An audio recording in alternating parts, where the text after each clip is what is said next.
Senior শিক্ষককে বাদ দিয়ে টাকার বিনিময়ে জুনিয়র শিক্ষককে টিআইসি করার অভিযোগ তুলে ক্লাস বয়কট করলেন শিক্ষকরা। হরিশ্চন্দ্রপুর ১ নম্বর ব্লকের বড়ুই পদ্মমণি উচ্চ বিদ্যালয়ের ঘটনা। স্কুলের সদ্য প্রাক্তন টিআইসি ও ম্যানেজিং কমিটির বিরুদ্ধে অভিযোগ তুলেছেন তারা। জেলা বিদ্যালয় পরিদর্শক ও তুলসীহাটা অবর বিদ্যালয় পরিদর্শককে লিখিতভাবে অভিযোগ জানিয়েছেন শিক্ষকেরা। সমস্ত অভিযোগ অস্বীকার এবং ভিত্তিহীন বলে দাবি করেছেন প্রাক্তন টিআইসি ও ম্যানেজিং কমিটির সভাপতি।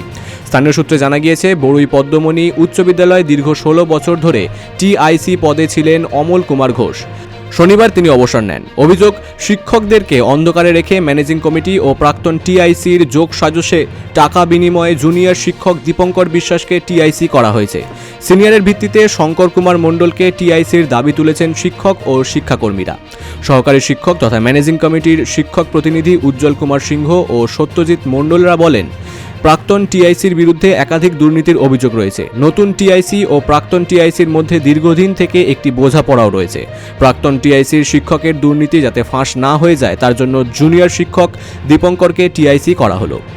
গত বুধবার মাত্র কয়েকজন মিলে এই সিদ্ধান্ত নিয়েছেন বলেই জানা গিয়েছে। মিটিংয়ে তাদের উপস্থিত হতে দেওয়া হয়নি। ম্যানেজিং কমিটির সভাপতি রবিউল হক বলেন, শিক্ষকেরা পুরোপুরি মিথ্যে অভিযোগ তুলেছেন। সবার সিদ্ধান্তে রেজুলেশন করে মিটিং ডেকে দীপঙ্করকে যোগ্যতার ভিত্তিতে টিআইসি মনোনীত করা হয়েছে।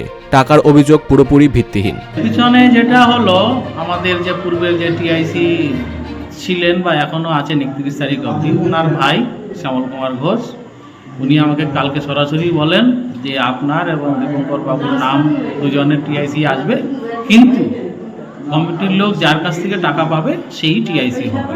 এবং আমাকে টিআইসি না করার কারণ হলো, আমি যেটা জানতে পারলাম যে উনি যে বিভিন্ন হিসাব নিকাশ বা স্কুলের যে বিভিন্ন বিষয়গুলো আছে সেগুলো আমাদের সমস্ত টিচারকে না দেওয়ার জন্য উনি ওনার মনে মতো টিআইসি করে।